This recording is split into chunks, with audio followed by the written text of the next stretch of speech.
I now yield to the gentleman from Pennsylvania who's been working on these issues for more than 20 years, Congressman Kanjorski. Thank you very much, Mr. Chairman.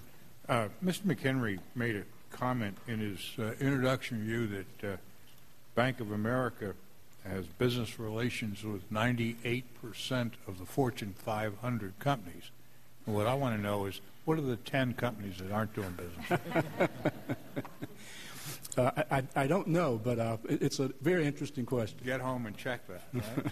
Right? Mr. Lewis, in some regard, we have important questions here that we're trying to resolve with reforming regulatory authority in the United States. So to that extent, these hearings are helpful. But I don't hear anything thus far, either by my colleagues or yourself in responding, that there was some perceived threat or abusive action on the part of federal regulators. So I'm going to ask you directly, do you think Mr. Bernanke or anyone working under the Federal Reserve Chairman took unauthorized, illegal, or improper action toward you or the Bank of America during these trying times? I do not. I would say they strongly advised and they spoke in strong terms, but I thought it was with good intention. If I had to characterize it, I was thinking that if the Titanic were going down and some of us were in the life rafts, it sounds like an argument between the captain and someone that's in the water and they're refusing to get on board and he's ordering them to get on board. Is that not too dissimilar to what happened here on this mid-September to December period of time when all of us admittedly had our hair on fire? Yeah, and I think they saw, probably with their perspective, they saw rougher seas ahead that no one institution would be able to see. Right.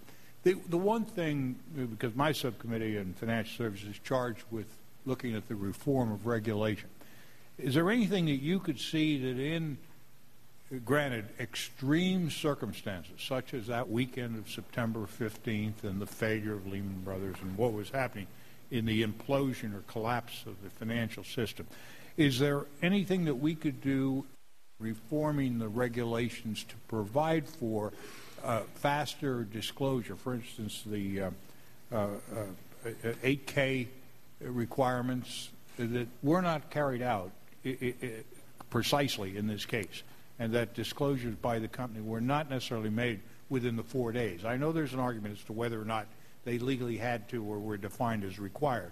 But is there something we could do to assure shareholders who do get at risk as a result of not forced but encouraged acquisitions such as this? Is there anything we in the federal government can do to clarify that problem and to make it clear that would help the banking institutions in future events of this sort? Sir, are you speaking to the Lehman or to the Merrill Lynch? No, to the requirement of your filing for disclosure and notice to your shareholders when all of this was pending. You didn't necessarily precisely follow what could be considered a notice requirement. I think clarity is always better. That's where I would. That was if it were left up to me, I would go to clarity first.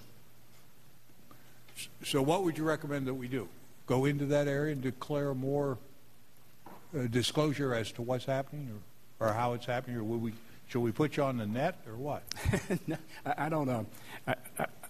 I'm not sure I'm following you in terms of the disclosure that you're speaking to. So I'm a little shaky on your question, frankly. Okay. Well, do you know of any disclosure? Do you have any feelings of any disclosures that could be made at those highly charged, extreme circumstances that you were operating under? Is there anything that we could create in the reform of our regulatory requirements on acquisitions or mergers? It's hard. It would be difficult because you don't have an event many times because you're still looking at alternatives and negotiating and Lehman or the Merrill Lynch Bank of America situation, and then it could be well into the morning before you actually get a signed deal, and then you do announce it the next day, for instance. And so the ebb and flow of the circumstances would make it very difficult to describe it as an event because it just may not happen that way. Now, I understood in your testimony you pointed out that Merrill Lynch acquisition was responsible for 75% of your last quarter's profits. Are you aware of shareholders that are complaining about that acquisition as a result of that? No, sir. Not now.